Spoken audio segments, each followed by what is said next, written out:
Hello, welcome, and thank you so much for joining us. My name is Robin Serm, and I'm Assistant Deputy Chief Technology Officer. We're here today as part of a broader session looking back at the Obama administration's first year in office. Over the course of this week, you'll have the opportunity to talk with senior White House officials on issues like national security, the economy, and job creation. Today, I'm joined by Norm Eisen and Aneesh Chopra to talk about to take your questions on progress on the President's commitment to change the way that Washington works. Norm Eisen is Special Counsel to the President on Ethics and Government Reform, and Aneesh Chopra is U.S. Chief Technology Officer. So we're going to be taking your questions here on Facebook. I encourage you to start sending them, but we're going to start off with some opening remarks, and so I turn to Norm. Thanks, Robin. Good morning, everyone. It has been a historic year here at the White House, and have had the privilege to work with Aneesh and with Robin and with our other colleagues on the White House Open Government Initiative, really since the very earliest days of the administration. Indeed, on the President's very first full day in office, two of the documents that he signed have framed our efforts in the areas of transparency, ethics, and lobbying reform. The first was the memorandum on open government that set forth the President's very clear directive that his administration was going to be the most open and transparent in history for the sake of making government serve the public interest, serve the American people, and be accessible and accountable to the American people. That same first full day in office is one of his very first acts. The President also signed his executive order on ethics that set up a tough new lobbying regime and not only the strictest rules on lobbying in the history of the Republic, but also tough ethics rules that apply across the board to lobbyists and non-lobbyists alike that have made this administration one of the exemplars, really, in modern presidential history to make it through the first year of the administration with outstanding marks for our ethics and lobbying work. In token of all the hard work, Aneesh and I will share with you today the many, many milestones, and to put a plug in for our joint blog that went up this morning. We have listed some, but by no means all of them. Independent, nonpartisan, outside experts, reform groups who monitor the progress of government, just this week gave us top marks for our ethics reforms, our lobbying reforms, and our transparency initiative. Very proud of those grades and very proud of the work we have done to date, and looking forward to working with all of you as you participate and collaborate in these efforts in the years ahead. Aneesh? Well, Norm, thank you so much for that framing. And when we hear marks like that, we look at it as an opportunity for further improvement. So thank you for the remarks and as well for the opportunity to share just a few words about some of the learnings we had across 2009. As the President had called for this commitment to changing the way Washington works, we focused on three core principles. The first of those principles comes back to Justice Brandeis, that sunlight in many ways can be the greatest disinfectant. And as you look to a great deal of the amount of information that we made available to the American people on spending data at recovery.gov, further information about the way and how we manage our government investments, particularly in IT, with the launch of the IT dashboard, we have tried to bring to the American people information that could help them ensure that we're being stewards, proper stewards of the taxpayers' dollars. The second key pillar that we have tried to embrace in 2009 as it relates to changing the way Washington works has been to tap into the expertise of the American people. The President believes that knowledge is widely dispersed throughout our society.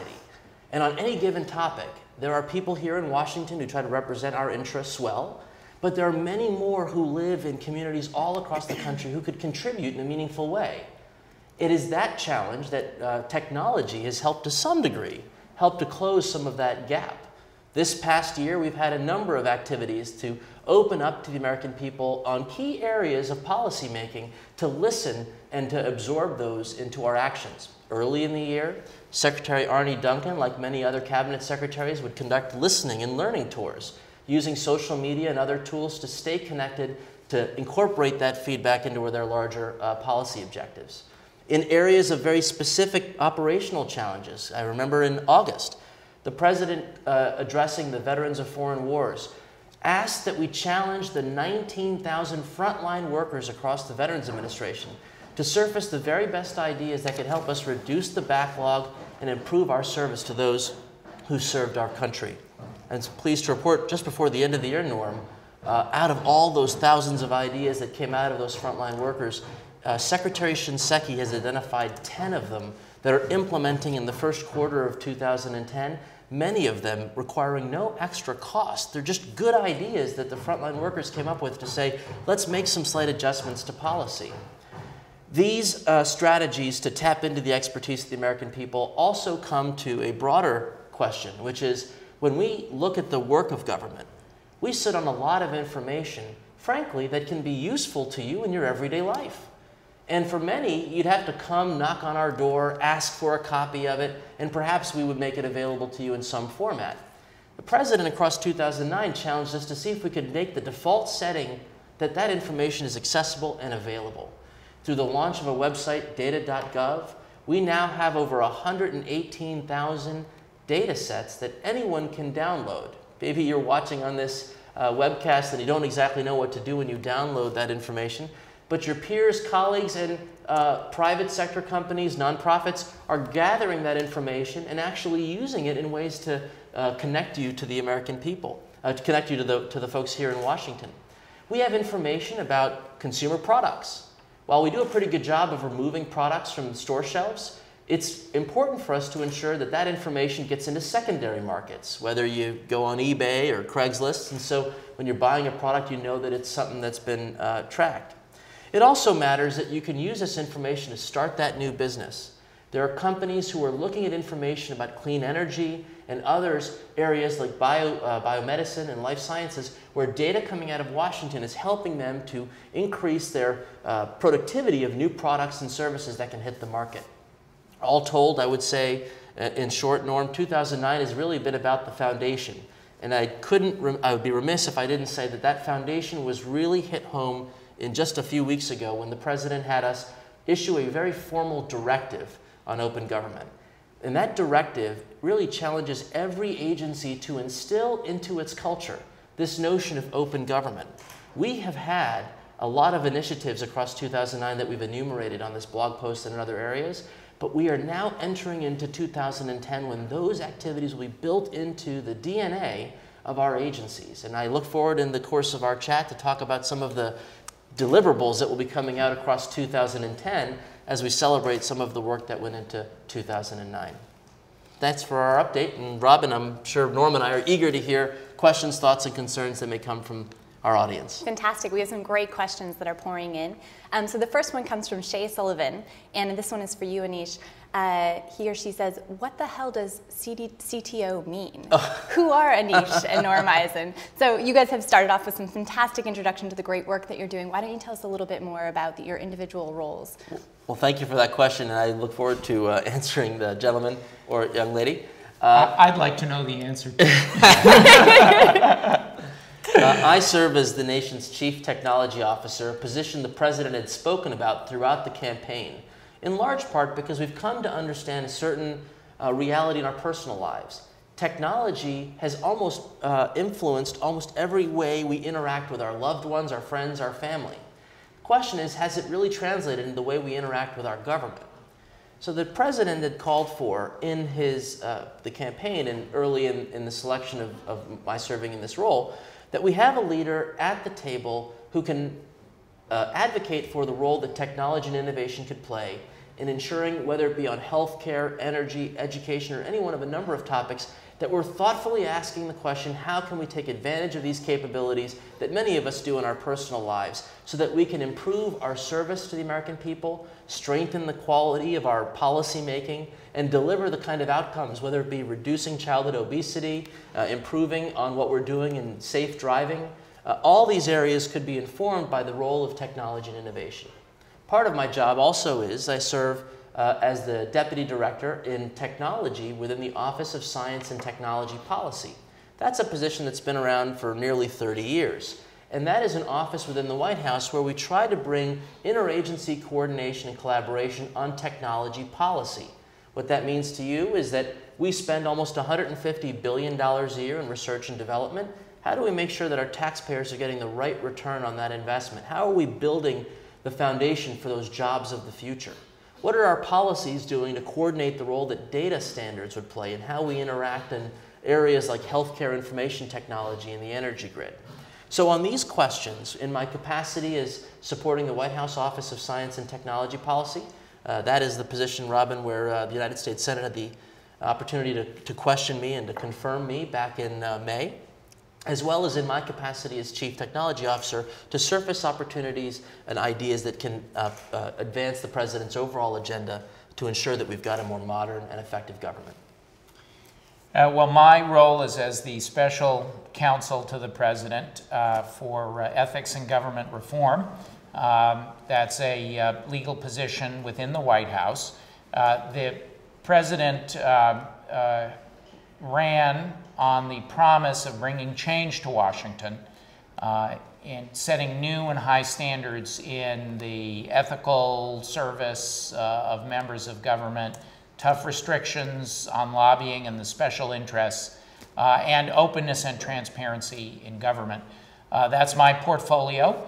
It's a number of the change issues. Many of these issues relate to our nation's laws. For example, the ethics rules are enshrined in the laws. Lobbying is regulated by law, and very often issues of openness and transparency intersect with the law. So it was a good role for a lawyer, and I was very privileged to be asked to perform that role. First time in history that a White House has had a special counsel who focuses on these change issues.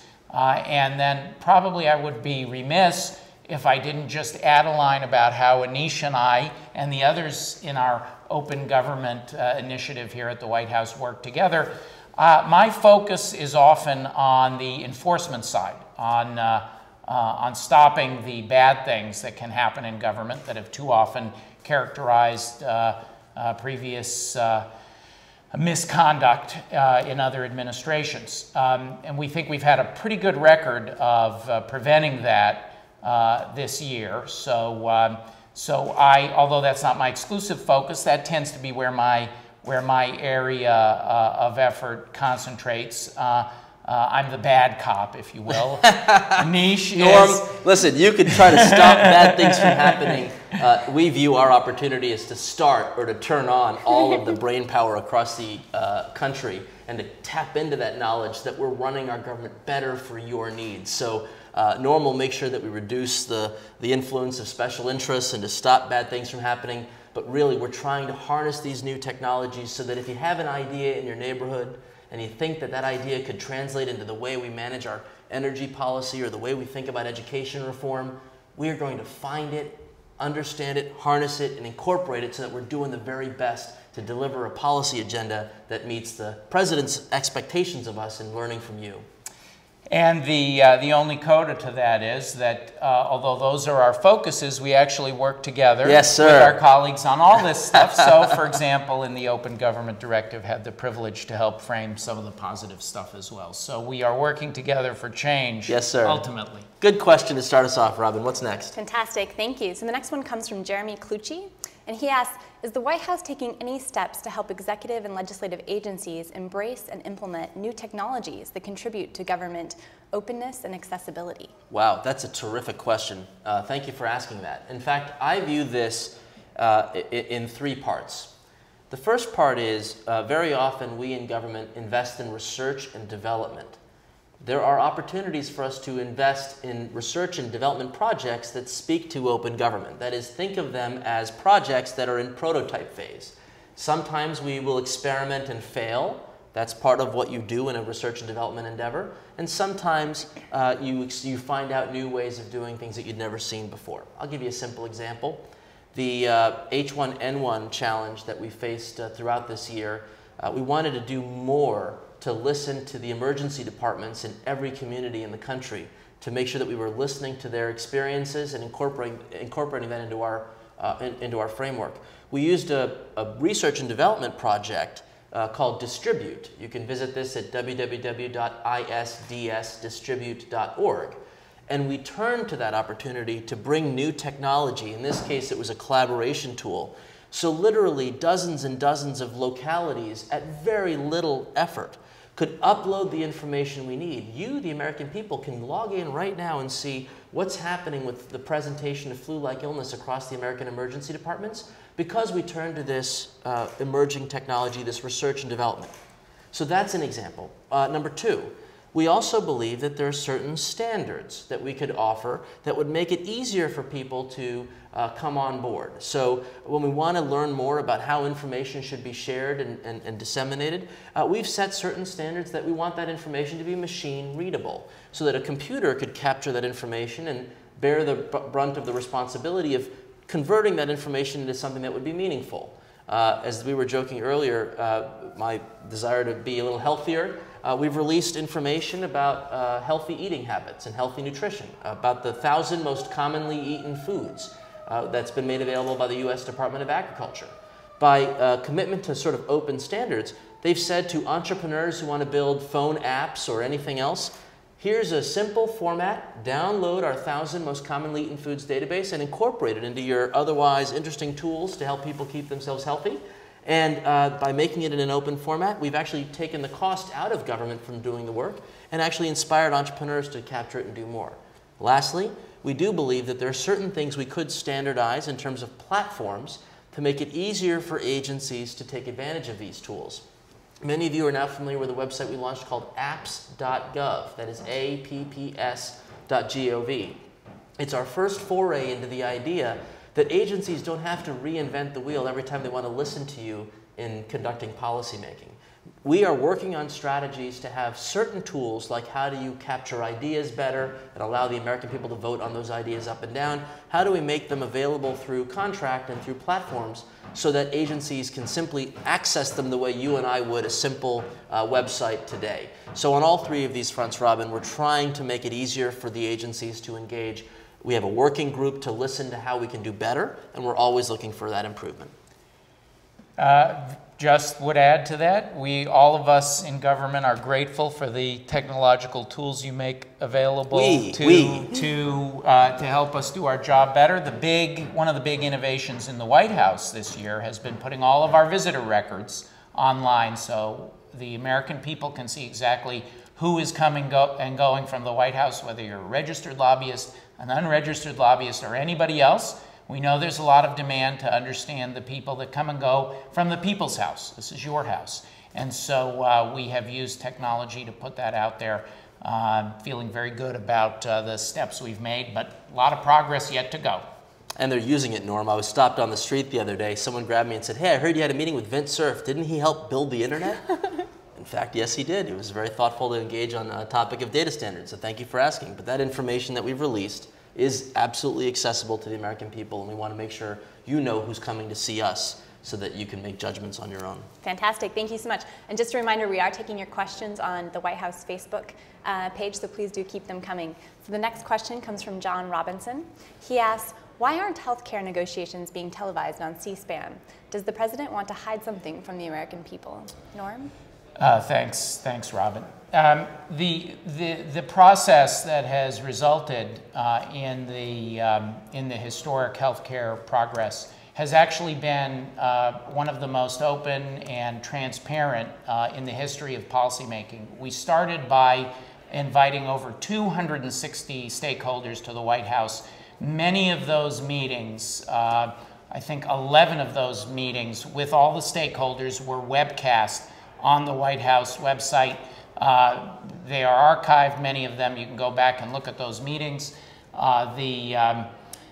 We've received many requests in the WAVES records, the White House Visitor Access records that I described for healthcare-related records, and have put hundreds and hundreds of those up. You may remember that previous administrations litigated for years over just a handful of those records. We've put that out there. It's been widely reported.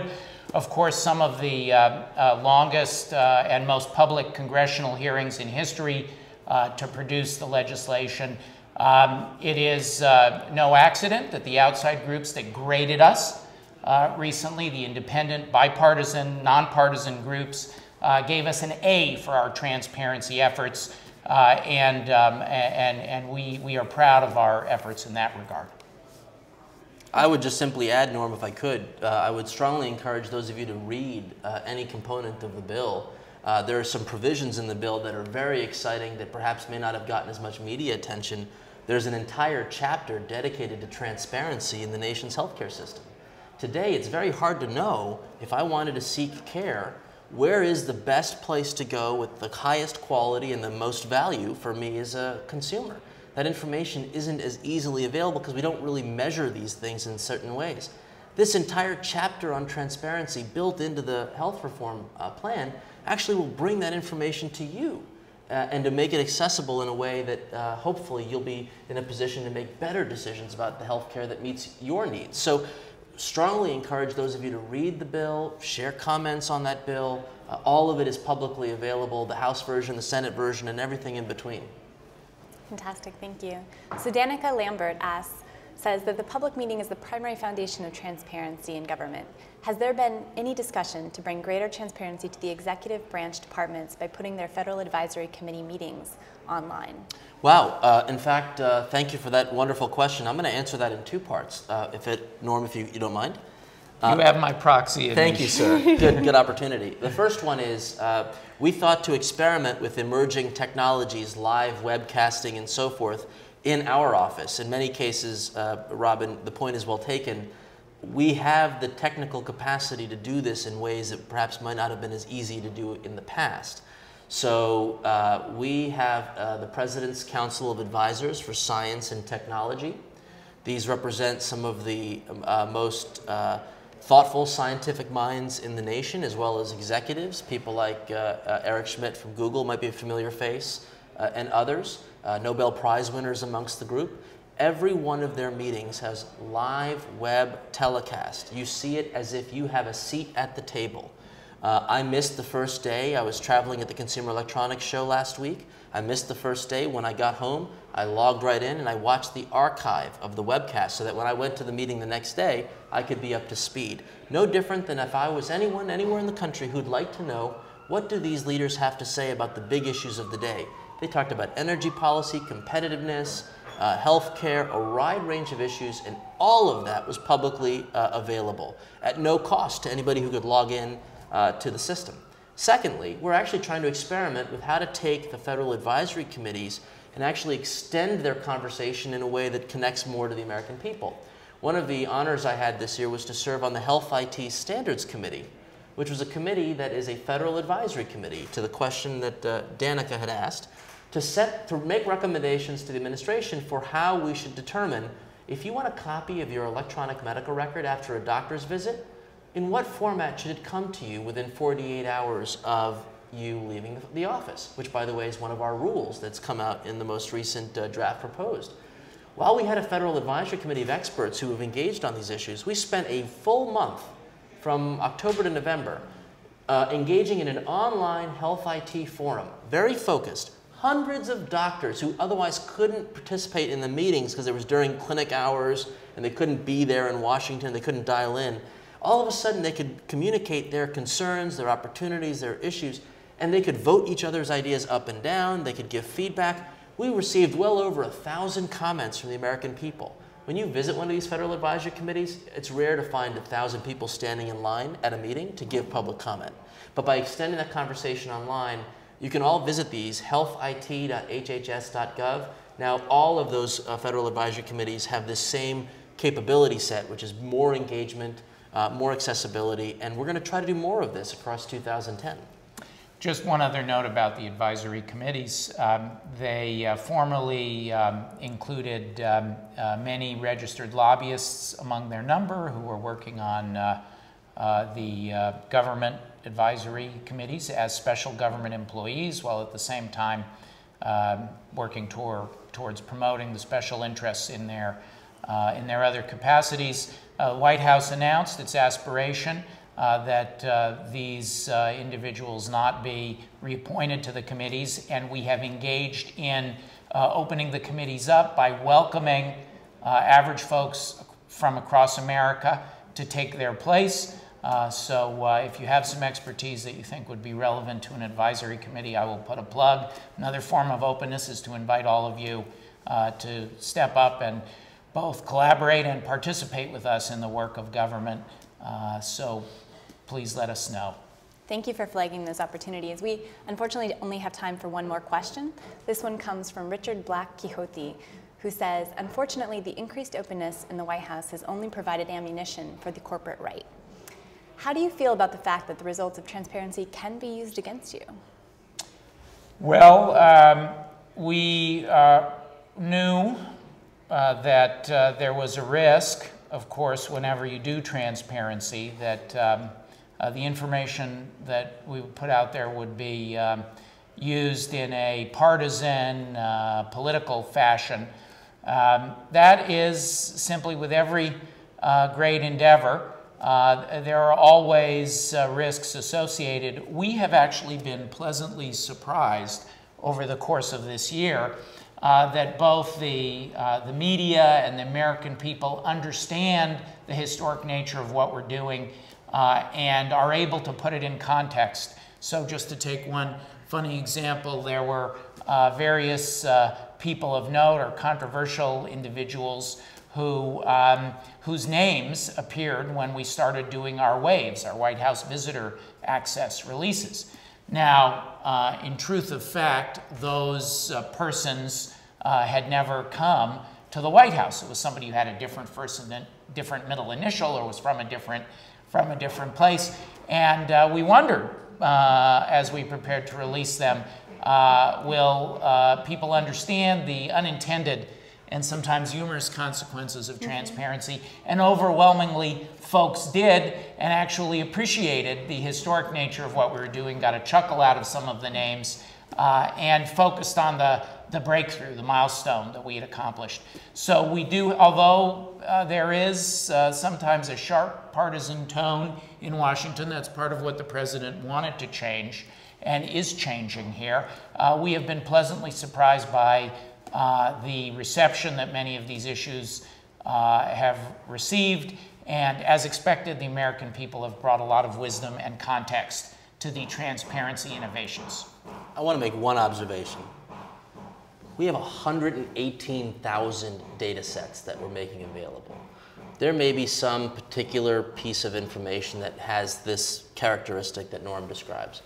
But in the job I serve and the communications that we have and the reach we have with the constituencies, the conversation is all about what would help you do what you do better. How can we advance our shared goals of reducing disparities in healthcare, improving our commitment to renewable energies, advancing our collective educational results? We are, in literally a few weeks, publishing the first deliverable of the Open Government Directive. In fact, it's January 22nd.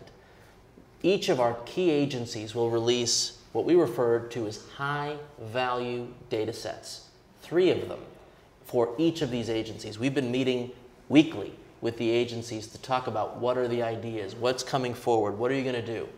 There is a shift in mindset, Norm, when you listen to people. If you're a frontline worker watching this webcast, I want you to think of it in this terms. Some days you think of your job as saying, what policy advice can I offer my boss so that we can advance the project that I'm working on? That might mean I need to ask for more money or a change in law. And those are the kind of outputs that you as a frontline worker often have to produce. Norm, what people are saying today is we've given them a third option. You can publish meaningful information that will spur activity in ways that we haven't even imagined. That conversation, Norm, is happening in agency after agency. Questions are asked, what would I do with this information? If I gave it to the American people, what could we imagine one might do with that information? Can we release that information? Is it complex? Is there a technical hurdle? The senior-most leaders within the cabinet, because the president has made this such a priority, has told these frontline workers the default answer is yes, but for national security and a few minor areas where we want to be very careful not to put us at risk or to put concerns around privacy and the very specific areas where we are very, very focused. But aside from that, we are hearing people come up with ideas. I don't know what that particular obscure database of particular chemicals of this nature or magnitude has, but a biochemist looking at a way to build a new product, service, or to engineer a new device for our manufacturing sector now can have access to the information they need faster and more reliably. That's where we're focused. If along the way we bear some burden, as Norm outlined, our president has said firmly, this is our direction. In 2009, we've taken those steps towards that direction. 2010 will be even faster, more impact, and greater in each of these domains. I don't know if we have time for any of this, but I would just simply say thank you for your engagement. And Robin, I don't know if we have an opportunity to continue the conversation, but clearly this is a wonderful topic. We have a few more minutes, and so just to wrap up, I think it'd be great to, if either of you have a couple kind of parting thoughts that you wanted to share with the American people. I think just to thank you. Thanks for a wonderful first year. What a pleasure it is to work with Robin, to work with Aneesh and our other colleagues on these issues. The excitement and enthusiasm at the open government meetings from the government officials across government is stunning, and look forward to an even better second year. Thank you. Fantastic. So thank you for your tremendous participation. It's been a really phenomenal year, and we look forward to talking with you and working with you in 2010.